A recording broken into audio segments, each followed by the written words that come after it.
بسم اللہ الرحمن الرحیم۔ اللہ کے رسول حضرت محمد مصطفیٰ صلی اللہ علیہ وآلہ وسلم بار بار امام حسین علیہ السلام کو بلند کر کے دنیا سے فرماتے تھے کہ حسین مجھ سے ہے اور میں حسین سے ہوں۔ اے لوگو، اگر اس حسین پہ کوئی مشکل وقت آ جائے اور تم سے یہ مدد طلب کرے تو اس کا ساتھ دینا، کیونکہ یہ جنت کے جوانوں کا سردار ہے، میرا خون ہے، یہ میری اولاد ہے۔ لیکن افسوس کہ حضور نبی کریم صلی اللہ علیہ وآلہ وسلم کی رحلت کو ابھی تھوڑا وقت ہی گزرا تھا کہ میدان کربلا میں ایک طرف 9 لاکھ کا لشکر تھا اور دوسری طرف وہ حسین جس کو محمد مصطفیٰ اپنے کندھوں پہ سوار کرتے تھے۔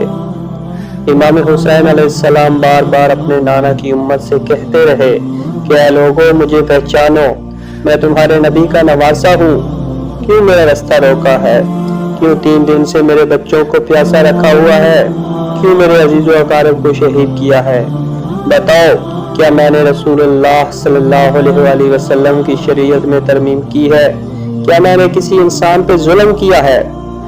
اتنے میں فوج یزید سے ایک آواز آئی کہ اے حسین، ہم صرف تجھے تیرے بابا کے بغض میں قتل کر رہے ہیں کہ یزید ہماری جھولیاں دولت سے بھر دے۔ تو امام حسین علیہ السلام نے ارشاد فرمایا کہ اے لوگو، جس اسلام کا پرچم تمہارے ہاتھوں میں بلند ہے، یہ پرچم میرے بابا علی نے بلند کیا تھا۔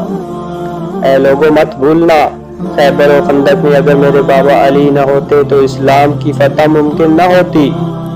وہ علی جس نے ساری زندگی اسلام کی تبلیغ کی، حق کو بلند کیا اور رسول اللہ کی حفاظت کی، آج اس علی کو یہ اجر دے رہے ہو۔ اے لوگو، بتاؤ، حضرت محمد مصطفیٰ نے بار بار میرے بابا علی کا ہاتھ بلند کر کے کیا نہیں بتایا تھا کہ جہاں حق ہوگا وہاں علی ہوگا؟ تو آج اس علی کی اولاد کو یہ اجر دے رہے ہو۔ جب فوج یزید کے سپہ سالاروں نے دیکھا کہ فوج میں کہیں بغاوت نہ شروع ہو جائے تو اتنے میں شمر نے فوج یزید کے سپہ سالاروں کو کہا کہ کیا دیکھ رہے ہو، حملہ کرو۔ تو 9 لاکھ کی فوج نے رسول اللہ کے نواسے پہ حملہ کیا تو امام حسین علیہ السلام نے اللہ کا نام بلند کیا اور ذوالفقار کو نیام سے نکالا۔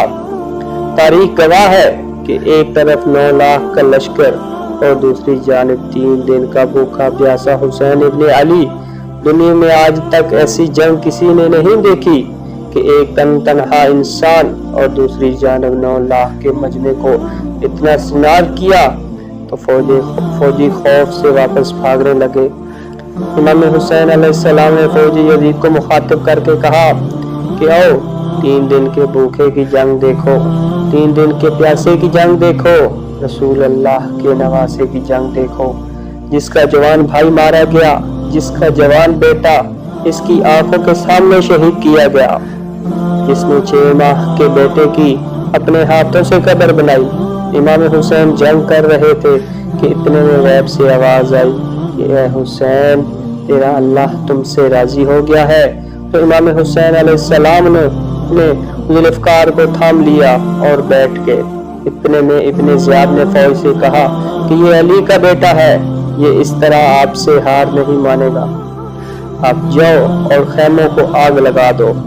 تو ان ظالموں نے بیویوں کے خیموں کو آگ لگا دی اور کچھ نے امام حسین علیہ السلام کو تیر مارنا شروع کر دیے۔ تو امام حسین علیہ السلام کبھی خیموں کی طرف بڑھتے اور کبھی فوجی یزید کی طرف۔ عمر بن سعد اور شمر نے فوج کو 4 حصوں میں تقسیم کر دیا اور فوج کو یہ حکم دیا کہ کوئی بھی فوجی امام حسین علیہ السلام کے قریب نہ جائے۔ آپ لوگوں کے پاس جو ہتھیار ہیں وہ دور سے ہی امام حسین علیہ السلام کو مارو۔ تو جس کے پاس نیزہ تھا اس نے نیزہ مارا، جس کے پاس تیر تھا اس نے تیر مارا، جس کے پاس برچھی تھی اس نے برچھی ماری۔ تاریخ نے لکھا کہ جس کے پاس مارنے کے لیے کچھ نہ تھا تو اس نے کربلا کی گرم ریت اٹھا کے امام حسین علیہ السلام پر پھینکنا شروع کر دی۔ امام حسین علیہ السلام کے جسم مبارک پر تیر لگتے رہے۔ آپ کے جسم پر اتنے زیادہ تیر لگے کہ آپ کا جسم مبارک نظر نہیں آ رہا تھا۔ بس جیسے ہی امام حسین علیہ السلام گھوڑے کی زین سے زمین پہ آتے ہیں تو فوج یزید گھومنے لگ جاتی ہے، لیکن وہ گھوڑا جس پہ آپ سواری کیا کرتے تھے وہ امام حسین علیہ السلام کے چاروں اور گھومنا شروع کر دیتا ہے تاکہ وہ اپنے جسم سے امام حسین علیہ السلام کی حفاظت کر سکے اور امام حسین علیہ السلام کو تیروں سے بچا سکے۔ وہ گھوڑا امام حسین علیہ السلام کے آس پاس دوڑ ہی رہا تھا تو اتنے میں عمر بن سعد نے کہا کہ اے لوگوں رکو، میں نے اپنی آنکھوں سے دیکھا ہے کہ رسول اللہ صلی اللہ علیہ وآلہ وسلم نے اس گھوڑے پر سواری کی ہے، رک جاؤ، تیر اس گھوڑے کو نہ لگے۔ اور یوں ان تیروں کو بند کیا گیا، مگر افسوس کہ امت نے اس گھوڑے کا تو احترام کیا جس پہ رسول اللہ نے سواری کی تھی، مگر اس حسین کا احترام نہیں کیا جس کو رسول اللہ نے اپنے کندھوں پہ سوار کر کے امت کو دکھایا تھا۔ بس امام حسین علیہ السلام کربلا کی زمین پر سر سجدے میں رکھ کے اللہ کا شکر ادا کر رہے تھے، وہاں یزید کی فوج کے کچھ سپاہی امام حسین علیہ السلام کا سر کاٹنے کے لیے بڑھے تو جو ہی امام حسین علیہ السلام کے قریب آتے ہیں ان کے چہرہ مبارک کو دیکھتے ہیں، اس میں رسول اللہ کا چہرہ نظر آتا ہے اور وہ دوڑ کے پیچھے بھاگ جاتے ہیں۔ جب شمر نے یہ منظر دیکھا تو اس نے کہا یہ کام مجھ سے ہی ہونا ہے، تو اس نے امام حسین علیہ السلام کے چہرے پہ دیکھا، اس نے دیکھا کہ امام حسین علیہ السلام کے لب ہل رہے ہیں، اس نے سوچا کہ ہم نے حسین کے پورے خاندان کو قتل کر دیا تو امام حسین ہمیں بددعا دے رہے ہوں گے۔ تو شمر نے سننے کے لیے جیسے ہی کان نزدیک کیے اس نے سنا کہ امام حسین علیہ السلام اللہ کی نعمتوں کا شکر ادا کر رہے ہیں، اور اللہ کا شکر ادا اس وجہ سے بھی کر رہے ہیں کہ انہوں نے اس عظیم امتحان کے لیے امام حسین کو چنا۔ اتنے میں امام حسین علیہ السلام نے آنکھیں کھولی اور شمر کو مخاطب کر کے کہا کہ اے شمر، کیا تو نہیں جانتا کہ میں رسول اللہ کا نواسہ ہوں، میں جنت کے جوانوں کا سردار ہوں، اتّے ہوں، بے جرم ہوں؟ تو اس نے کہا ہاں مجھے معلوم ہے۔ تو امام حسین علیہ السلام نے فرمایا پھر تم مجھے کیوں قتل کر رہے ہو؟ شمر نے جواب دیا تاکہ یزید میری جھولی مال و دولت سے بھر دے۔ یہ کہتے کہتے وہ امام حسین علیہ السلام کا گلا کاٹتا رہا اور فوج یزید جھومتی رہی۔ امام حسین علیہ السلام کو شہید کرنے کے بعد سادات کو لوٹا گیا، خیموں کو جلایا گیا، امام حسین علیہ السلام کے سر کو نیزے پہ بلند کر کے بی بی سکینہ کو تماچے مارے گئے، رسول اللہ کی نواسیوں کے سروں سے چادروں کو لوٹا گیا، امام حسین علیہ السلام کے جسم مبارک کی توہین کرنے لگے۔